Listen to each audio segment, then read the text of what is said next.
ప్రభువైన యేసుక్రీస్తు నామమున మీ అందరికీ వందనాలు తెలుపుచున్నాం. మరి డిసెంబర్ మాసంలో ఈ రెండవ ఆదివారం ఈ రీతిగా మనం కలుసుకోవడానికి ప్రభు తన కృప ఇచ్చాడు. మరి మీ మధ్యకి రావడానికి మరి ప్రభు చూపిన కృపను బట్టి ఒకరిలో ప్రార్థన చేస్తున్న దాన్ని బట్టి ప్రభును మరొకసారి మనమందరం ఆరాధించడానికి కొరకై పరిశుద్ధమైన బైబిల్ గ్రంథంలో నుండి యోహాను సువార్త 4వ అధ్యాయం 24వ వచనాన్ని మొట్టమొదటిగా మనమందరం కలిసి మనం గట్టిగా స్పష్టంగా చదువుకుందాం. యోహాను సువార్త 4వ అధ్యాయం 24వ వచనాన్ని మనమందరం కలిసి చదువుకుందాం. దేవుడు ఆత్మ గనుక ఆయనను ఆరాధించువారు ఆత్మతోనూ సత్యముతోనూ ఆరాధింపవలనను. మత్తయి సువార్త 2వ అధ్యాయం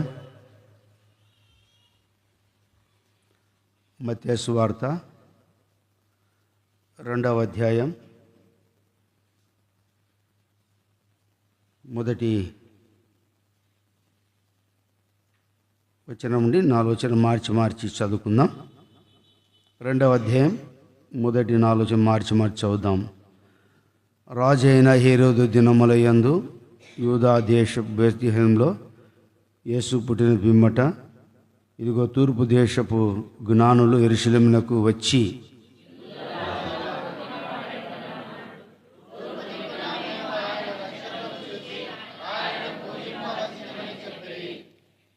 హేరోదు రాజు ఈ సంగతి వినినప్పుడు అతడును అతనితో కూడా యెరూషలేము వరందును కలవరపడిరి. రాజు ప్రధాన యాజకుడు క్రీస్తు ఎక్కడ పుట్టిన ప్రభును మనము ఆరాధించడానికి కొరకై మత్తయి సువార్తలో మనము 2వ అధ్యాయంలో మొదటి 4 వచనాలు చదువుతూ వచ్చాం. అయితే ఇక్కడ రాజైన హేరోదు దినముల యందు అంటే రాజైన హేరోదు అంటే ఈ రాజు ఎక్కడున్నాడంట అంటే యెరూషలేమును ఏలేవాడుగా ఉన్నాడు ఈ రాజు. అందుకని ఇక్కడ యెరూషలేములో రాజు ఏలుతున్న దినాల్లో బెత్లెహేములో ఎవరు జన్మించారంట? యేసుప్రభు వారు జన్మించినట్టుగా మనం చూస్తున్నాం. ఎందుకంటే ఇక్కడ మరి దేవుడు యెరూషలేమును కోరుకున్నటువంటి వాడుగా, రెండోదిగా ఈ యొక్క బెత్లెహేము అనేది ఒక మారుమూలిన గ్రామము అన్నట్టుగా దేని వాక్యంలో మనము చూడవచ్చు. ఎందుకంటే మీకా గ్రంథంలో మనకు అది మాట రాయబడుతుంది చక్కగా 5వ అధ్యాయం అనుకుంటా, అది 2వ వచనం ఒకరు చదవండి చదవగలిగిన వారు. బెత్లెహేము ఎఫ్రాతా యూదావారి కుటుంబంలో నీవు స్వల్ప గ్రామమైనను నా కొరకు ఇజ్రాయేలు ఏలుబోవాడు నీలో నుండి వచ్చును. చాలు, నీలో నుండి వచ్చును అంటే ఎవరు వచ్చురు, ఎవరు వస్తారు ఇక్కడ అంటే ఈ యూదా ప్రజలను ఏలువాడు బెత్లెహేములో నుండి. అంటే అది ఎక్కడుందంట గ్రామం, అది కదా మారుమూల గ్రామము, అది మరుగైన గ్రామం అని కూడా చెప్పవచ్చు. కొన్ని మారుమూల గ్రామాలు మనకు కూడా కొన్ని తెలియవు. ఇక్కడ కూడా ఒక గ్రామం ఉందా అని మనం తెలుసుకుంటాం. ఆ గ్రామము ఎప్పుడు పేరు ప్రఖ్యాతిలోకి వస్తుంది అంటే అక్కడ ఏమైనా మంచి ఒక ఫ్యాక్టరీ కట్టినప్పుడు, లేకపోతే అక్కడ ఏమైనటువంటి విలువైన వస్తువులు దొరికినప్పుడు, లేదా అక్కడ ఏదైనా గొప్ప కార్యం ఒకటి జరిగినప్పుడు అప్పుడు ఆ గ్రామం గురించి ఏమొస్తుంది, ఒక పేరు అనేది వినపడుతుంది. ఇక్కడ కూడా ఈ బెత్లెహేము అనేది మరి మారుమూల గ్రామమైనప్పటికీ కూడా యూదా వారిని ఏలబోవాడు నీలో నుండి వచ్చును. అందుకని ఇక్కడ ప్రభు వచ్చిన కార్యం ఏంటి అంటే ఏలువాడు అంటే నిజంగా ప్రభు మనల్నేమి ఏలేకి రాలేదు కానీ పరిపాలించేకి రాలేదు కానీ దేని వాక్యం అనేది చాలా స్పష్టంగా వ్రాయబడింది. అంటే ప్రజలకు అక్కడ అర్థమవడానికి దేవుడు ఆ విషయాన్ని వ్రాస్తూ వచ్చాడు. అయితే ఇక్కడ మనం గమనించవలసిన విషయం ఏంటంటే హేరోదు కూడా ఒక రాజరికంలో ఉన్నాడు, రాజుగా ఉన్నాడు, పరిపాలిస్తున్నాడు. ఆ పరిస్థితులు ఇక్కడ ఏం జరిగింది ఇప్పుడు మళ్ళీ చదువుదాం. 2వ అధ్యాయం 1వ వచనం. రాజైన హేరోదు దినముల యందు యూదా దేశపు బెత్లెహేములో యేసు పుట్టిన పిమ్మట ఇదిగో తూర్పు దేశపు జ్ఞానులు యెరూషలేమునకు వచ్చిరి. అంటే యెరూషలేమునకు ఎవరు వచ్చారు ఇక్కడ? తూర్పు దేశపు జ్ఞానులు వచ్చిరి. అంటే ఇక్కడ వచ్చారంటే ఎందుకు వచ్చారు, దేనికి వచ్చారు? యెరూషలేముకు అసలు రావాల్సిన అవసరం ఏముంది ఇక్కడ? వారు వచ్చారు అంటే అక్కడ ఒక రాజు జన్మించాడు అని వాళ్ళు తూర్పు దేశ జ్ఞానులు వారు ఆకాశములో నక్షత్రము ఉదయించిన దాన్ని బట్టి లేదా పుట్టిన దాన్ని బట్టి ఇది ఒక వింత అని వారు తెలుసుకోగలిగారు. ఇది ఎంతో ఆశ్చర్యమని వారు తెలుసుకోగలిగారు. అందుకనే ఈ నక్షత్రము మరి పుట్టింది అంటే మరి ఒక రాజు పుట్టాడు మానవుని కొరకు ఏలబోవాడని ఎవరు తెలుసుకోగలిగారు? ఇక్కడ తూర్పు దేశపు జ్ఞానులు తెలుసుకున్నారు. అందుకనే తూర్పు దేశపు జ్ఞానులు తెలుసుకుని వారు ప్రయాణమే వచ్చారు. వారు ఎంతో ప్రయాసతో వచ్చారు. వచ్చి ప్రయాణం కలిగి వచ్చినప్పుడు అక్కడ వారిని ప్రజలను వారితో సంధిస్తున్నారు ఈ మాటలు. అంటే ఇక్కడ ఈ మాటలను బట్టి యేసు పుట్టిన పిమ్మట తూర్పు దేశపు జ్ఞానులు యెరూషలేముకు వచ్చి ఇప్పుడు 2వ వచనంలో ఏం రాబడింది అక్కడ? యూదుల రాజుగా పుట్టిన వాడెక్కడ ఉన్నాడు? తూర్పు దిక్కున మేము ఆ నక్షత్రం చూచి ఆయన పూజింప వచ్చితిమి. కాబట్టి ఇక్కడ తూర్పు దిక్కున ఏం చూశారంట? ఆ నక్షత్రం చూశారు. ఏ నక్షత్రం అంట? ఆయన నక్షత్రం. నక్షత్రములో ఆయన నక్షత్రం. నక్షత్రాలు ఎన్నో ఉన్నాయి, నక్షత్రాలకు పేర్లు పెట్టినవాడు ఆయనే. అయితే ఈ నక్షత్రములో ఒక నక్షత్రం ఉదయించింది, పుట్టింది. ఇది చాలా వింతగా ఉంది. కాబట్టి తూర్పు దేశపు జ్ఞానులు పలుకుతున్న మాట ఏంటంటే మేము ఆయన నక్షత్రమును చూచి అంటున్నాడు ఇక్కడ. ఆయన నక్షత్రమును చూచి ఏం చేశారంటే ఇక్కడ వాళ్ళు ఆయనను పూజింపవచ్చితిమి. అంటే ఇక్కడ వారు పూజించడానికి వచ్చారంట. ఇప్పుడు మనము కూడా పూజించకొచ్చాం, ప్రభును ఆరాధించకొచ్చాం. బెత్లెహేములో జరిగిన కార్యాలు, యెరూషలేము జరిగిన కార్యాలు, ఆ ప్రజల మధ్య జరిగిన కార్యాలు ప్రభు అక్కడ విశదపరిచినప్పుడు వారికి అక్కడ అర్థం కాలేదు కానీ కొన్ని విషయాల్లో. అయితే ఇప్పుడు మనకు అర్థం చేసుకొని ప్రభు రక్తం చేత కడగబడి విమోచించబడిన వారమే ఇప్పుడు మనము ఇక్కడికి వచ్చాం. ఎక్కడికి వచ్చాం ఇక్కడంటే దేవుని మందిర ఆవరణలోకి వచ్చాం కదా. బేతేల్లోకి వచ్చాం, దేవుని ఇంటిలోకి వచ్చాం. ఎందుకు వచ్చాము? దేని కొరకు వచ్చాం? మనం అందరం ఇక్కడికి ఎందుకు వచ్చామంట?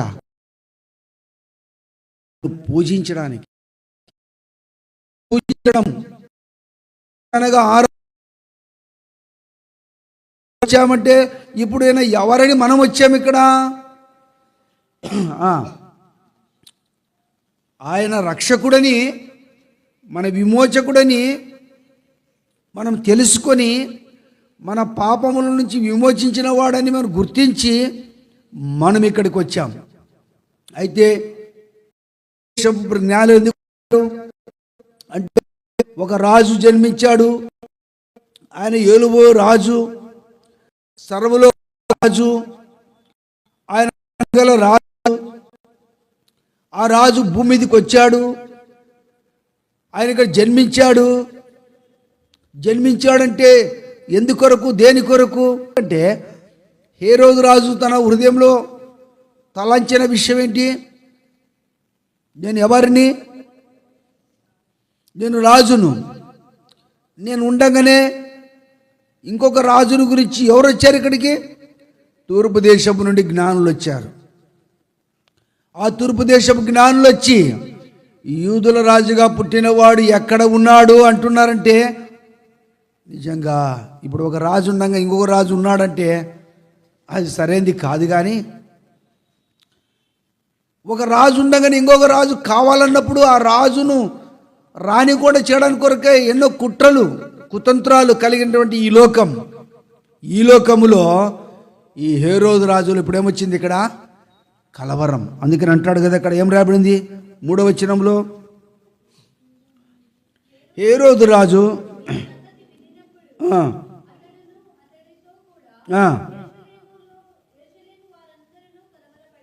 కాబట్టి ఇక్కడ యెరూషలేములో ఉన్న వారందరూ ఇక్కడ ఏమైనారంట? కలవరం. ఎందుకు కలవరం కదా? ఎందుకు కలవరం? నిజంగా నేను ఉండగానే ఇంకొక రాజు పుట్టి ఈ రాజు ఇక్కడ ఉన్నాడు. ఈ రాజు గురించి బైబిల్లో ఏమని రాయబడింది కదా? 1 తిమోతి పత్రిక 6వ అధ్యాయము 15వ వచనములో అక్కడ మనము చదివితే మనకు అర్థమవుతుంది. ఒకరు చదవండి. శ్రీమంతుడును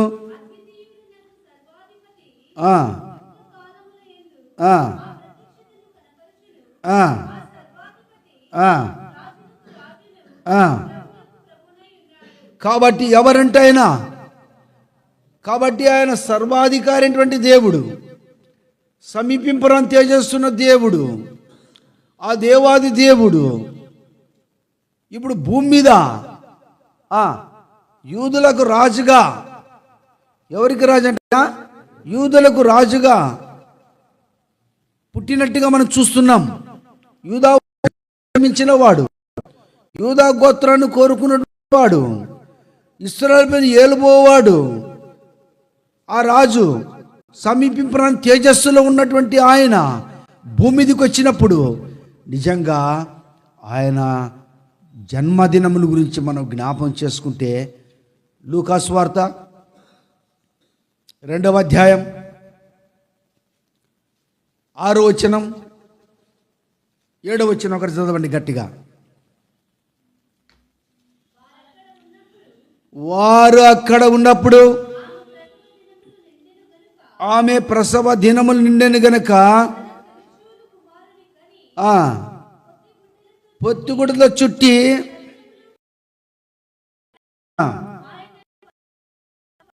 ఈయన రాజా ప్రసవి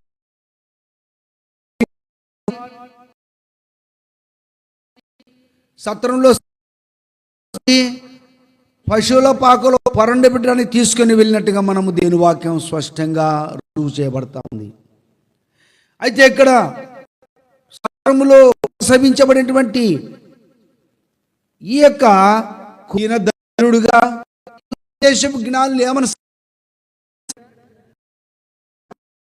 రాజుతుడు, భయంకరుడు, భూమికి మహారాజు యెహోవా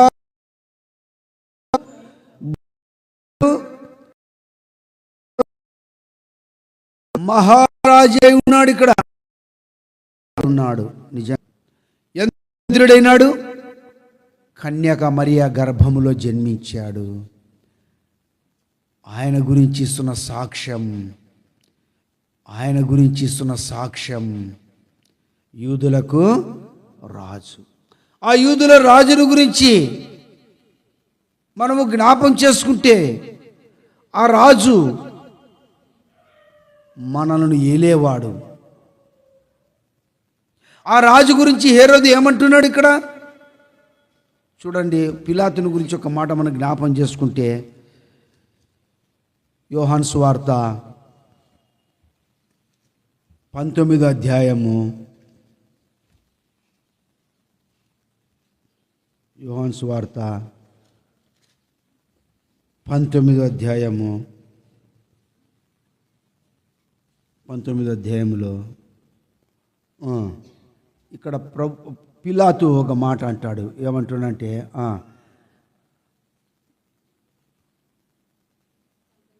19వ అధ్యాయం 1వ వచనం చదవండి ఒకరు.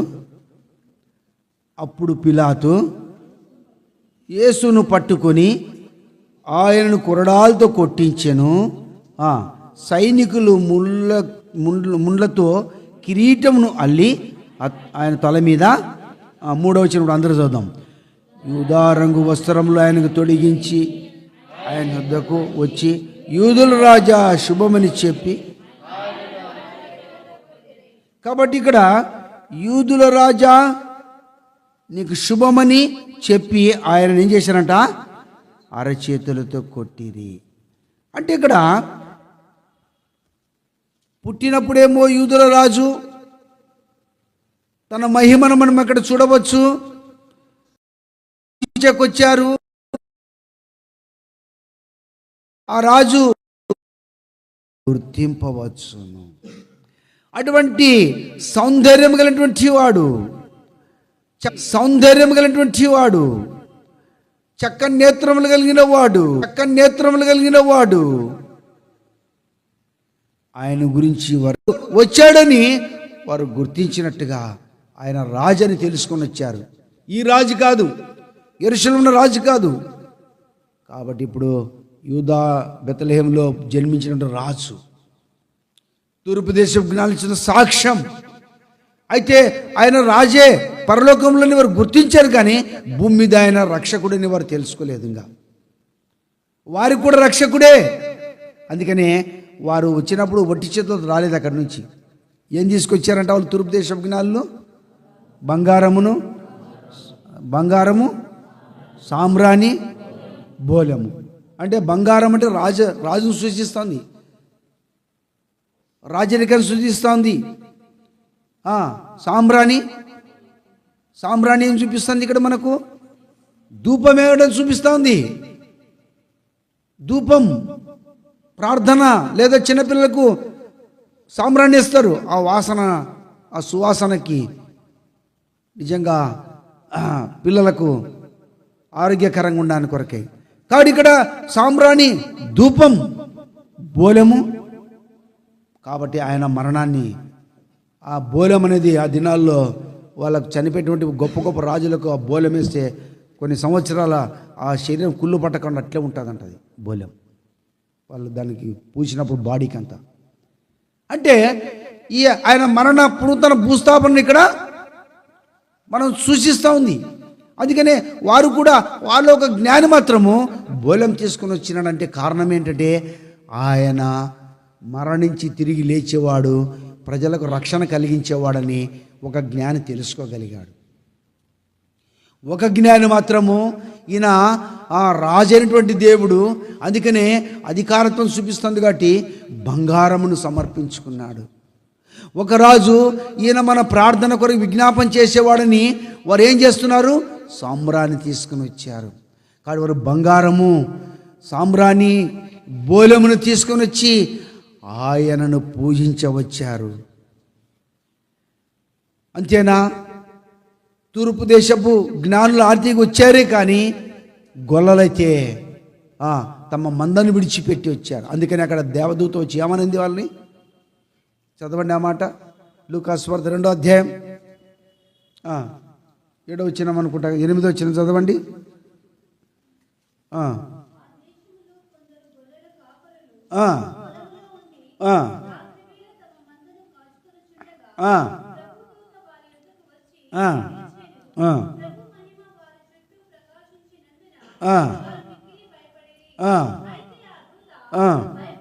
భయపడకుడి,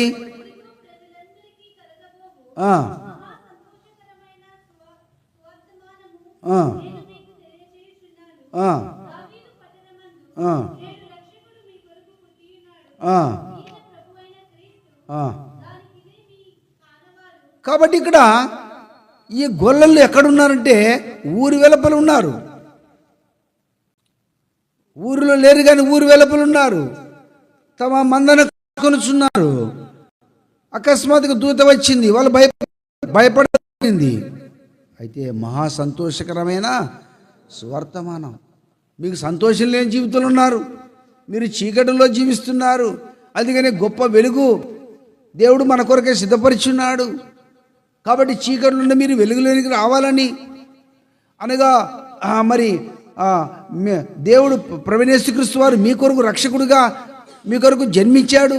దీనికి ఇదే ఒక ఆనవాలు అని చెప్పి అన్నప్పుడు వాళ్ళు కూడా తమ మందల్ని విడిచిపెట్టి అక్కడ ఒకరికి అప్పగించి వారు ఎంతో ప్రయాసతో వచ్చారు. ఎక్కడికి? యేసు ప్రభు దగ్గరికి.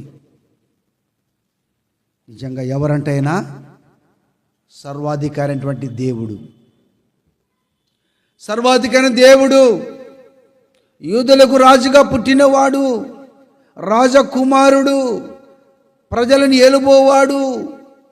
ఈయన గురించి మొట్టమొదటిగా చెప్పబడిన మాట మత్తయి సువార్త 1వ అధ్యాయం 21వ వచనంలో. అక్కడ ఏం రాయబడింది? మత్తయి సువార్త 1వ అధ్యాయం 21వ వచనంలో ఆమె ఒక కుమారుని కనును, అంతే, ఆమె ఒక కుమారుని కనును, తన ప్రజలను వారి పాపముల నుండి ఆయన రక్షించును గనుక. కాబట్టి ఇక్కడ ప్రవచనం ఏమని సెలవిస్తూ ఉంది? ప్రవచనం ఏమని చెప్తా ఉంది? ఆమె ఒక కుమారుని కనును అంటుంది. ఇక్కడ ఆమె ఒక కుమారుని కనునంటే జరగబోయే దాని గురించి, జరగబోయే విషయం కనును.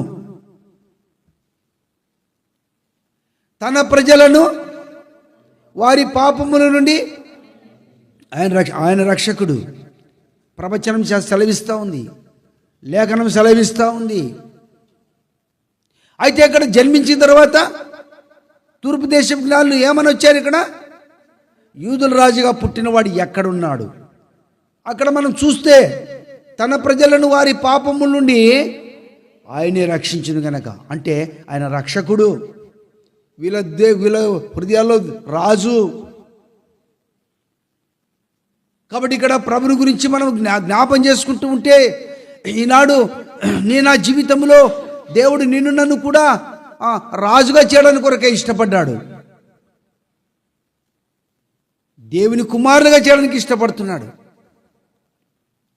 ఒకప్పుడు మనం రాజు కుమారులం కాదు, ఒకప్పుడు మనం దేవుని కుమారులం కాదు, ఒకప్పుడు మనం పాపంలో ఉన్నవారము, పాప సంబంధమైన జీవితం కలిగిన వారము, పాపనకు జీవితం మరణము. అయితే మన పాపం నుండి మనకు విడుదల లేనప్పుడు నిజంగా మన పాపం నుంచి విమోచించడానికి కొరకే వచ్చినవాడు రక్షకుడు. ఇశ్రాయేలు ప్రజలు ఏలుబోవాడు రక్షకుడు. ఎవరికి రక్షకుడు? పాపికి రక్షకుడు. ఈయన పాపుల రక్షకుడు. మతమును కులమును స్థాపించుకొచ్చిన వాడు కాదీనా. ఆయన దేవుడై ఉండి, పరలోక సింహాసనాసనుడు దేవుడై ఉండి, ఆ పరలోక మహిమను విడిచిపెట్టి చెడిపోయినటువంటి మానవాళి కొరకు భూమి మీదకి వచ్చాడు. ఆయన రక్షణ ఇవ్వడానికి కొరకే ఆయన రక్షకుడు. నిన్ను రాజుగా చేయడానికి కొరకే, రాజకుమారునిగా రాజకుమార్తెగా చేయడానికి కొరకే వచ్చినవాడు రక్షకుడు.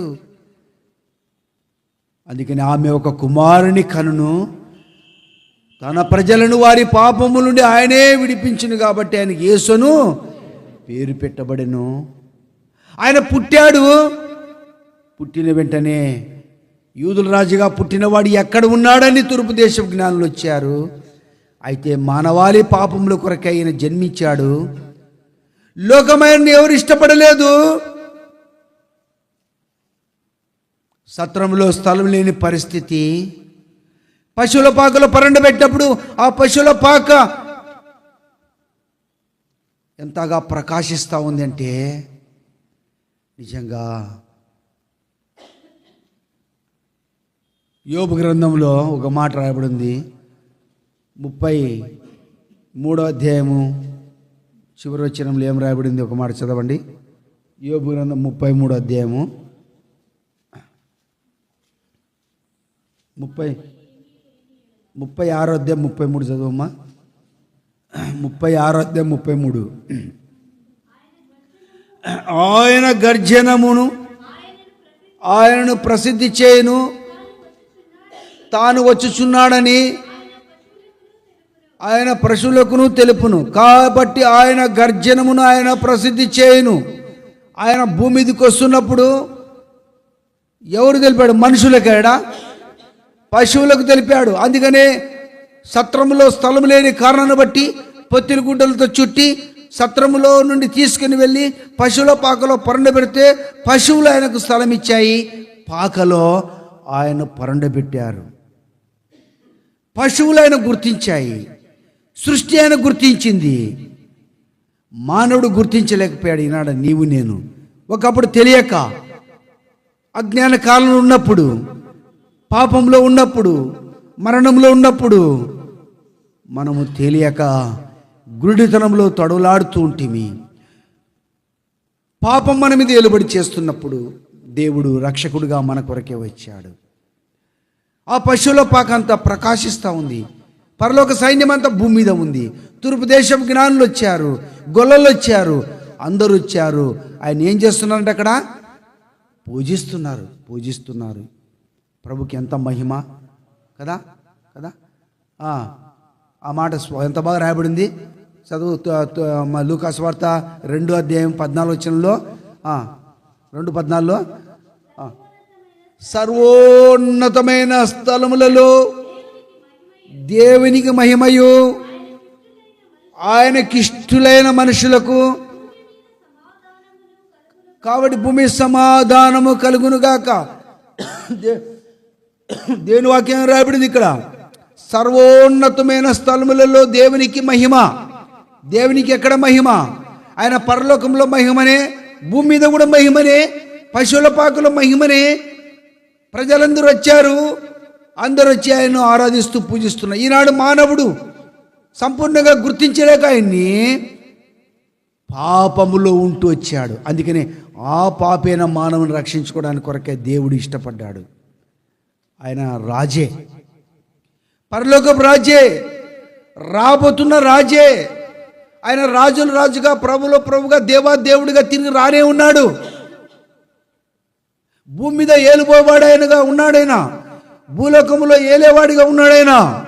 అందుకనే ఈ ఉదయకాల సమయంలో మనము కూడా యూదుల రాజుగా పుట్టినటువంటి ప్రభును ఇప్పుడు ఏం చేయాలంట? మన హృదయంలో ఏం చేయాలంట? మొట్టమొదటిగా ఆహ్వానించాల మహిమగల రాజును కదా. మహిమగల రాజు ఎవరంటేనా? మహిమగల రాజు. చూడు కీర్తన గ్రంథము 40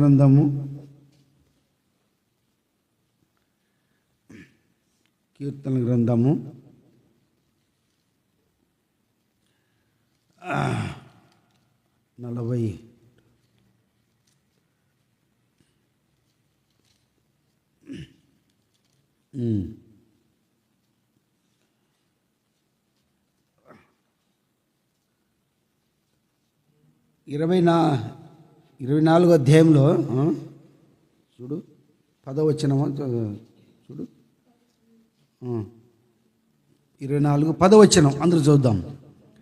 అందరూ మహిమగల ఈ రాజు ఎవడు? సైన్యములకు అధిపతియగు యెహోవాయే, ఆయనే ఈ మహిమగల రాజు. ఎవరి రాజు? మహిమగల ఈ రాజు, భూలోకమునకు సర్వలోకమునకు రాజు, నీ హృదయములో నివసించే రాజు, నిన్ను ఏలేటువంటి రాజు, పరలోకపు రాజు. ఈ రాజు, ఈ మహిమగల రాజు. ఈయన ఎవరంట? మహిమగల రాజు. ఆ మహిమగల రాజు భూమి మీద మానవాళి కొరకై ఇక్కడ దీనుడిగా చేపడ్డాడు, దరిద్రుడిగా చేపడ్డాడు. అంతేనా? యోహాను ఏమంటాడు ఆ రాజును గురించి సాక్ష్యము? యోహాను 1వ అధ్యాయం 29వ వచనములో యోహాను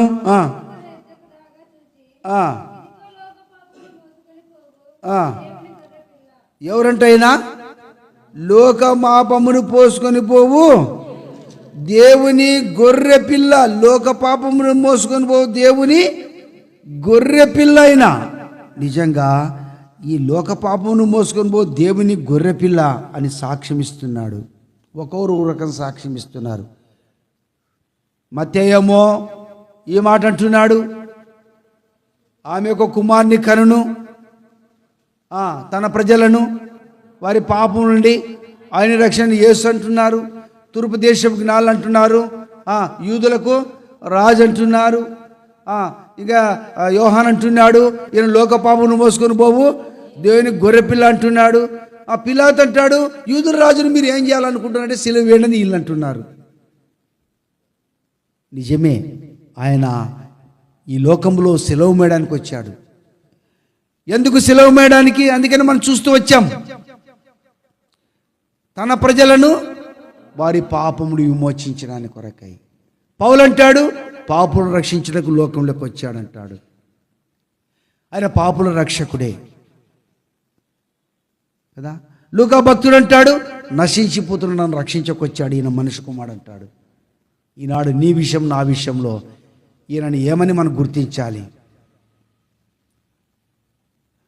ఈయనని ఏమని మన హృదయంలో ఇప్పుడు చేర్చుకోగలిగాం? ఈయన ఇప్పుడు మనకు రాజై ఉన్నాడు. యోహాను సువార్త 1:12 ప్రకారముగా తన్ను ఎందరు అంగీకరించిరో చదవండి. తన్ను ఎందరు అంగీకరించిరో చదవమ్మా.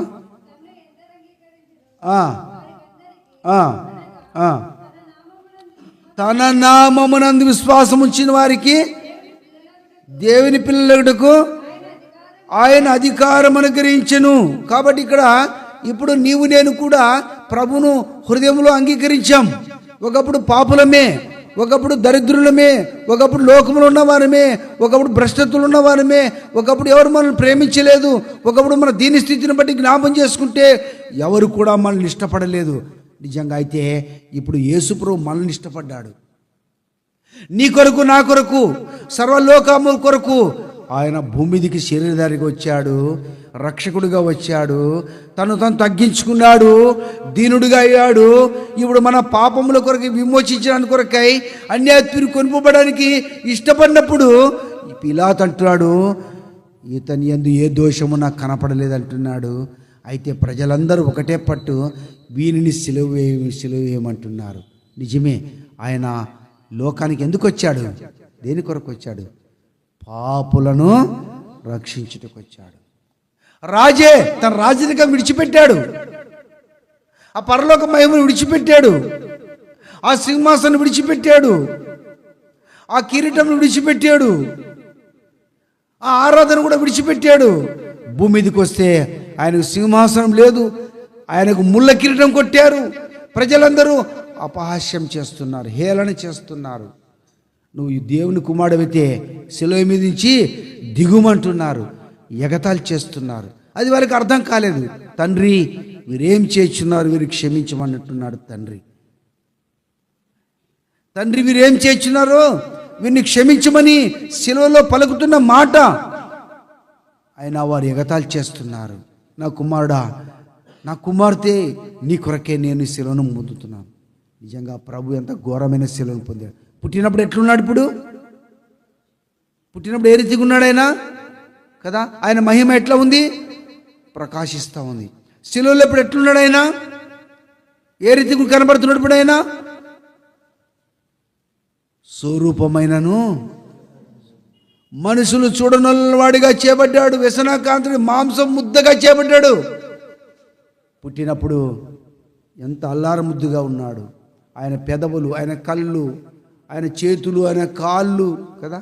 మన మామూలు పుట్టిన పిల్లలకే ఆ చేతులు, కాళ్ళు ఎంత సుందరంగా ఉంటాయి, ఎంత మృదువుగా ఉంటాయి. మన ప్రభు అయిన యేసుక్రీస్తు వారు 10,000లో అతను గుర్తుపట్టవచ్చు అంటే ఎటువంటి సుందరుడైనా ఎట్లా ప్రకాశిస్తున్నాడు. అటువంటి దేవాదేవుడు ఆ పశువుల పాకలు ఉన్నప్పుడు, ఆ దేవదూతలు, గొల్లలు అందరూ ఆరాధిస్తూ పూజిస్తున్నప్పుడు నిజంగా ఆ దేవాదేవుడు ఇప్పుడు ఆయన మహిమ శిలువలో ఎట్లా కనపడుతుంది? ఇప్పుడు స్వరూపమైనను. ఇప్పుడు ఎవరైనా ఆయన రాజులు అంటారా? అంటారు, యూదుల రాజు అయితే నువ్వు దిగిరా, నువ్వు దేవుని కుమారుడు అయితే దిగిరా. లోకమంతా ఆయనను గుర్తించలేదు, లోకమంతా ఆయన అపహాస్యం చేస్తూ వచ్చింది, ఎగతాళి చేస్తూ వచ్చింది. ఆయన ఆయన భూమి మీద మానవాళి కొరకై మృతి పొందాడు, సమాధి చేయబడి తిరిగి లేచాడు. ఆయన తిరిగి రాజుల రాజుగా, ప్రభుల ప్రభుగా ఆయన తిరిగి రానున్న దేవుడిగా ఉన్నాడు. అయితే భూమి మీద ఈనాడు చాలామంది ఈయనను ఏదో ఒక విధంగా చేస్తున్నారు. కానీ అయితే ఈయన ఎవరంటే ఇప్పుడు చెప్పండి, నీ రక్షకుడు, నిన్ను రక్షించేవాడు, నేను రాజుగా చేయడానికి కొరకే, రాజకుమార్తెగా చేయడానికి కొరకే, దేని కుమార్తెగా చేయడానికి కొరకే ఆయన ఇష్టపడుతున్నాడు. ఆ రక్షకుడు ఒకప్పుడు మనం ఎట్లా ఉంటామో, ఏ రీతిగా ఉంటామో, ఏ స్థితిలో ఉంటామో, ఎటువంటి దీనస్థితి, అటువంటి మనల్ని దేవుడు ప్రేమించి ఇప్పుడు ఏం చేశాడు, మనల్ని రాజుగా చేశాడు. అందుకనే ఒకప్పుడు మనం ఎట్లా ఉంటుందో చీకటిలో ఉంటామంట. మనం ఎక్కడ ఉంటామంట? చీకటిలో ఉంటుంది. చీకటిలో మనల్ని తన గుణాతిశయములు ప్రచారము చేయ నిమిత్తము రాజులేనా యాజక సమూహముగా, దేవుని సొత్తైనా ప్రజలుగా దేవుడు ఇప్పుడు చేసుకున్నాడు. ఇప్పుడు మనం ఎవరు ఉంటే రాజులేనా యాజకులం. ఇప్పుడు మనము మహిమల రాజును హృదయంలో చేర్చుకున్నాము కాబట్టి, నా రక్షకుడు, నా విమోచకుడని మనం గుర్తించాం కాబట్టి, ఇప్పుడు మనము రాజుల పిల్లలమే, మనం రాజుల పిల్లలమే, దేవుని పిల్లలమే, యాజకులమే, ధూపం వేసేవారమే, ప్రార్థన చేసేవారమే. దేవుడు అటువంటి అధికారం దేవుడు భూమి మీద నీకు నాకు ఇచ్చాడు. ఆయన మనం ఏలేవాడిగా ఒకానొక దినమున మనం ఈ లోకం విడుస్తానే నిత్య రాజ్యంలో తీసుకుని వెళ్ళే దేవుడిగా ఉన్నాడు. ఆయనే ఈ పరలోకపు రాజు, యూదుల రాజుగా పుట్టినవాడు. ఎవరి కొరకు పుట్టాడు? ఇప్పుడైనా ఎవరి కొరకు జన్మించాడు? ఎవరి కొరకు? నా కొరకే. ఎవరి కొరకు? నా కొరకే. ఎవరి కొరకు చనిపోయాడు? నా కొరకే. అందుకని పాడబడదు, యేసు చావందే సిలువపై నీ కొరకు నా కొరకు. ఎంత గొప్ప శ్రమ పొందాడు కాబట్టి ఆయన నీ కొరకు నా కొరకై ఆయన మరణించాడు. ఆయన తిరిగి లేచి ఆయన ఆశీర్వదించాడు, పరలోకలు విజ్ఞాపన చేస్తున్నాడు. నీ విషయం నా విషయంలో ఈనాడు భూమి మీద సంఘం ఇచ్చాడు, సహవాసం ఇచ్చాడు. ఈనాడు మనం ఈ రీతిగా ఉన్నామంటే దేవుని యొక్క కృప. ఈ ఉదయకాల సమయంలో జ్ఞాపం చేసుకొని, ప్రభువా ఈ లోకంలో నా కొరకే రాజుగా జన్మించావు దేవా, నా పాపంలో క్షమించి రక్షించడానికి కొరకే జన్మించావు, నాకు రక్షకుడిగా జన్మించావు. నేను నశించడం ఇష్టం లేక నా కొరకై వెతికి రక్షించడానికి ఈ లోకంలోకి వచ్చావు. ప్రభువా నా కొరకే ఈ లోకంలోకి వచ్చావు, నా కొరకే అన్యాయത്തിന് కొనుపబడుతూ వచ్చావు. నువ్వు దేవుని కుమారుడే ఉండి, సృష్టికర్త దేవుని కుమారుడే ఉండి, సమస్తను మాటి కలగజేసినటువంటి దేవుడే ఉండి నా పాపం నిమిత్తమే రక్షణ ఇవ్వడానికి రక్తం గార్చావు. ప్రభా నీకు వందనాలు, నన్ను రాజుగా చేశావు అని ప్రభుని వందనాలు చెల్లిస్తాం. ప్రభా నీ కుమార్తెగా చేశావు అని ప్రభా నీకు వందనాలు అందాం. ప్రభుని ఉదయకాల సమయంలో ఆ తూర్పు దేశపు జ్ఞానులు అక్కడికి వచ్చారు. అయితే ఈనాడు నీవు నేను వచ్చాం, ఎక్కడి నుండి వచ్చాం, నలుమూల నుండి వచ్చాం, అందరం కలిసి ఇక్కడ చేరాం. ఇప్పుడు దేని కొరకు వచ్చాం? ఇప్పటికి మనము ఎందుకు సమకూర్చబడ్డాం? ఇక్కడ ఆయనను ఆరాధించి పూజించడానికి, ఆయనను మన హృదయంలో చేర్చుకున్నటువంటి వారంగా ఉంటే, ఆయన మనకు మహిమగల రాజుగా మనకుంటే మనం ఆయన ఆరాధించి పూజిద్దాం. ప్రభువట్ల మనకు సాయం చేయనుగాక.